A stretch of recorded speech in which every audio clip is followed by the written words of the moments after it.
Nostalgia time again, people, with another What Happened on My Universe mode. You damn right. We were in Milan, Italy, as Nitro continued its European tour.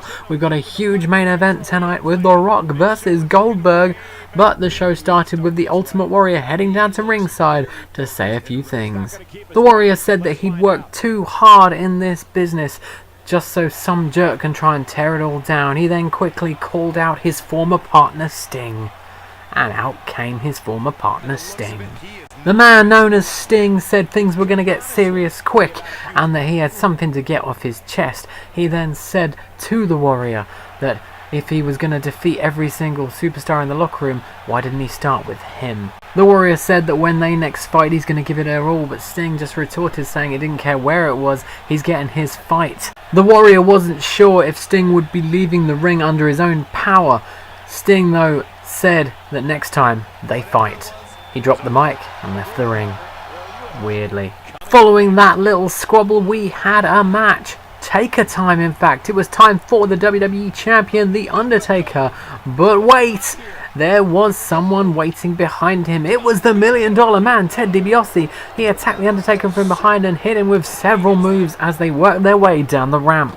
Once they got to ringside, Ted DiBiase smashed The Undertaker with a clothesline and headed into the ring where he waited for The Undertaker so they could have their match. But The Undertaker, he was having none of it. Instead, he wandered back and went to make do with another match instead as the Hardy Boys made their debut on Nitro. Matt and Jeff were facing off against the team of Rick Rude and Jake Roberts, who also attacked them on the ramp. I hope this isn't a theme for the entire episode. Unlike The Undertaker, though, Matt and Jeff were ready for their opponents. And also, unlike The Undertaker, they went into the ring and started the match normally. But it was not a fair fight because they'd already beaten down Jake Roberts and Rick Rude, but it was their fault. Jeff Hardy hit several moves on Jake Roberts and Rick Rude, in fact. He tagged it to Hardy. We got some double teamness. Hardy hit a Samoan drop.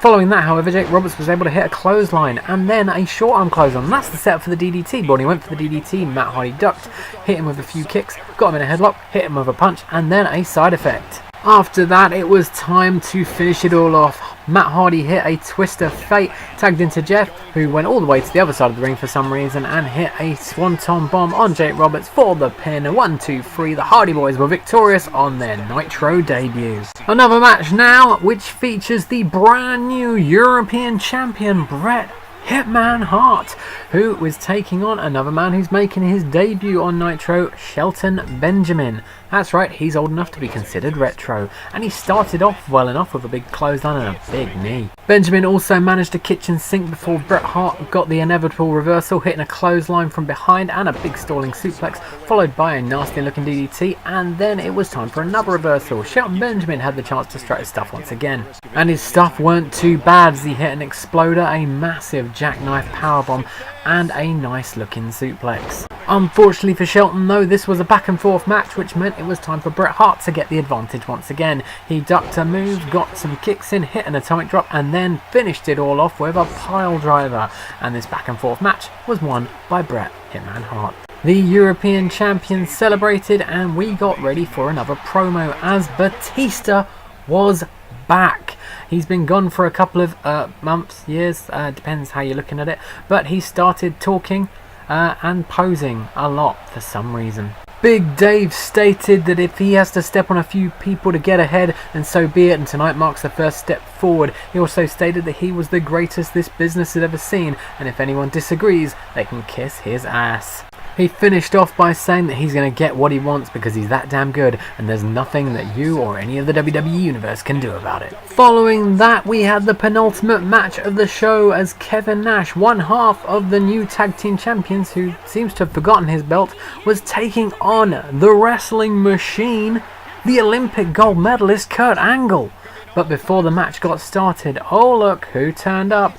It was Kevin Nash's tag team partner and fellow tag team champion, Scott Hall. Hall's presence didn't seem to faze Kurt Angle though, as he hit a Russian leg sweep and a hip toss before Kevin Nash eventually did get a reversal, smashing a forearm into Kurt Angle's face and taking him out with a shoulder butt. Kevin Nash's assault continued as he smashed Kurt Angle with a full Nelson slam. He then locked in a camel clutch in order to try and tap out Kurt Angle and embarrass him, but it wasn't to be because Kurt Angle wriggled out and took Kevin Nash down. But when he tried to Irish whip him after that, Scott Hall grabbed his leg and Kevin Nash got the advantage back once again after smashing him in the back. With the advantage, Kevin Nash pounded Kurt Angle with a punch to the face and a butt bump in the corner, finishing it all off with a jackknife powerbomb and going for the pin. Kurt Angle couldn't get up and the Outsiders had won this one, but Kevin Nash didn't do it on his own.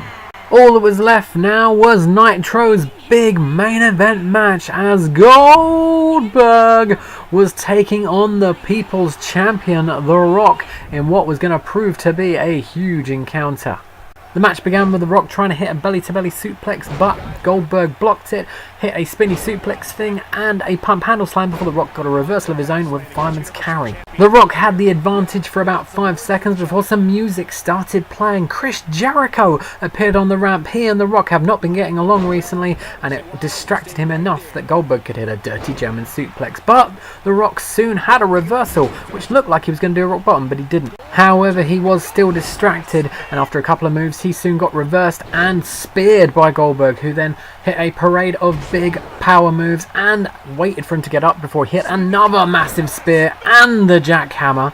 Goldberg went for the pin and The Rock was not going to answer the count. Goldberg was victorious in the main event of Nitro. A tough break for The Rock there as Goldberg wins, and that's it for another What Happened on My Universe mode. NXT next. Like and subscribe.